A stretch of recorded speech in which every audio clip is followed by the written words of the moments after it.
Hello everyone, I hope that everyone is doing very well. Here I'm Suraj and here in this video I'll be telling you about the innovation theory of business cycle. So in the previous videos I have already discussed about what is business cycle, what are the various phases of the business cycle and what is the main cause of the fluctuation of the business cycle according to the Hawtrey's theory of business cycle. Okay, so if you have not watched this video you can watch all this video.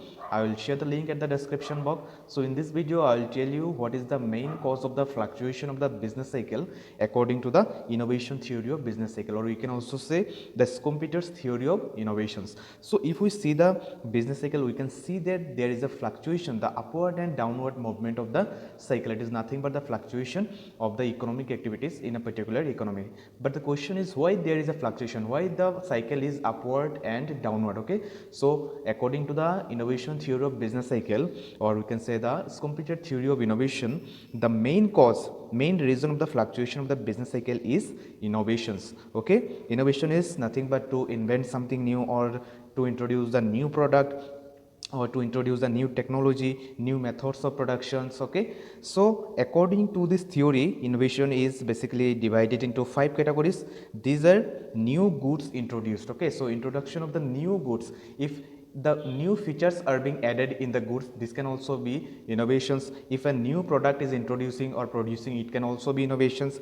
New method of production, okay, new technology are being used to produce the products, this can also be innovation. Then opening of the new market, so if a company, if a business organizations is selling their product into the new markets, okay, so this can also be a kind of innovation. Then discovered new source of raw materials is also an innovations according to this theory. And another is changes in the organization of industry, like the acquisition, acquisition, then the mergers, then amalgamations. So these are also a kind of innovation according to this theory. So according to this theory, innovation is basically divided into 5 categories. These are new goods introduced, new method of production, opening of new markets, then discovered new source of raw materials, changes in organization of industry. But the question is how this innovation can affect into the fluctuation of the business cycle, how this innovation can be the reason, can be the cause of the fluctuation of the business cycle. Okay, see, when there is an innovations, a company, a business organization will be required of entrepreneurs.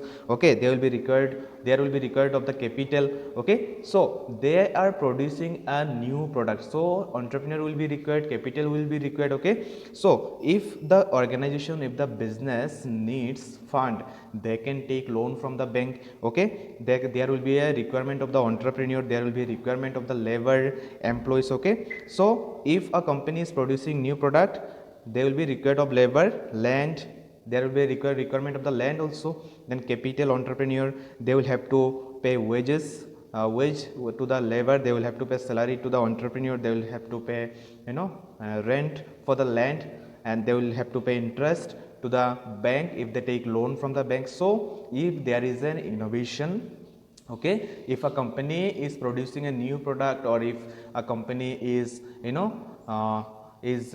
using the new technology for producing the product, so the income generation in the economy will be increased according to this theory. So if income generation increases, obviously the demand of the product will increase, and if the demand of the product increases, obviously the prices of the products will increase, and if the prices of the product increases, obviously the business will earn more profit. Okay, so other investor will copy the same business, because since some business will earn more profit due to the high price of the product, because if there is an innovation, income generation in the economy will increase, and if income generation in the economy increases, obviously the demand of the product will increase, and if demand of the product increases, obviously the prices of the product will also increase, and if the prices of the product increases, obviously the profit of the organization will also increase. So it will attract, it will encourage the other investors, other businessmen, other entrepreneurs also. Okay, so the other people, other businessmen or other entrepreneur will try to copy the same model of the business.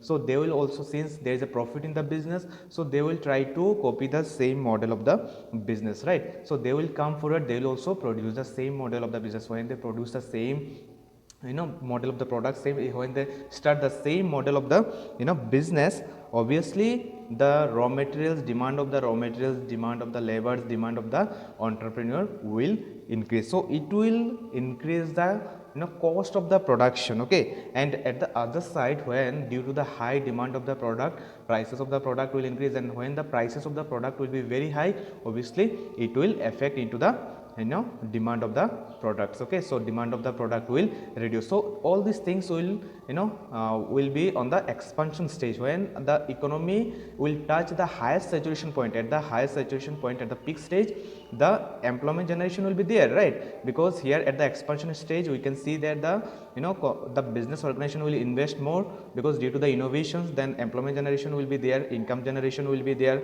okay.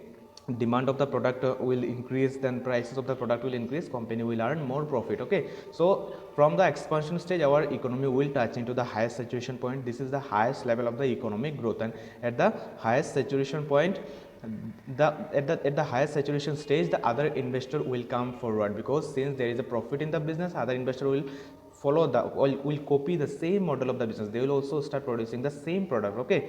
So the demand of the raw materials, demand of the labors will increase, so therefore the factor cost of the production will also increase. And at the other side, due to the high price of the product, it will affect into the again in demand of the product will reduce, okay. So here we can see that factor cost of the production will increase, demand of the product is reducing, and other businessman is coming and they are producing the same product. So there will be a possibility of excess supply of the product into the market. So it will again affect into the prices of the product. So prices of the product will reduce more, and so therefore the business organization will earn less profit. So it will discourage the business organization, right? Because the other organization is producing the same product, there will be excess supply of the product into the market, right? So it will affect into the profit of the business. So here supply will increase, demand will decrease due to the high price, so and the factor cost of the production will increase, right? So profit of the business will reduce, okay. So therefore our economy will gradually enter into the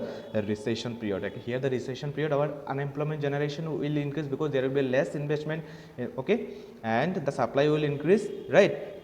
So our economy will enter into the recession period, and if this recession period stay for the long period of the time, when there is a long time recession, the economy will go below to the normal line, or will enter into the depression period, okay. So and from the depression stage, our economy will touch into the lowest saturation point. This is the when the economic condition is very bad, and when the our economic stage, when the depression stage touch into the lowest saturation point, we can call it trough stage. Our economy will touch the lowest saturation point, that is called trough stage. Again from the trough stage, if an economy if a government wants to recover the economy, obviously again there will be an innovation. According to this theory, from the if we want to come out from this situation, if a country wants to come out from this situation, obviously there should be again a new innovations. If there is a new innovations, again there will be requirement of the entrepreneurs, land, labor, capital. Again the income generation of the economy will increase, okay, gradually increase, okay. So if income generation increases, obviously the demand of the product again increases, and if the demand of the product increases, the the prices of the product will increase, production will increase, prices of the product will increase, and business organization will earn more profit. So our economy again from the trough stage, our economy will start recovery, and from the recovery our economy will enter into the expansion stage. So this cycle will move upward and downward due to the innovation. According to this theory, innovation is the main cause, innovation is the main reason of this fluctuation, and innovation is the reason for this upward and downward movement of the cycle, right? So innovation is the reason for this fluctuation of the business activities, okay. So our business cycle will upward and downward due to the innovations, okay. So according to this theory, the main reason is innovation. So I hope that you have understood. Thank you so much. Thanks for watching the video.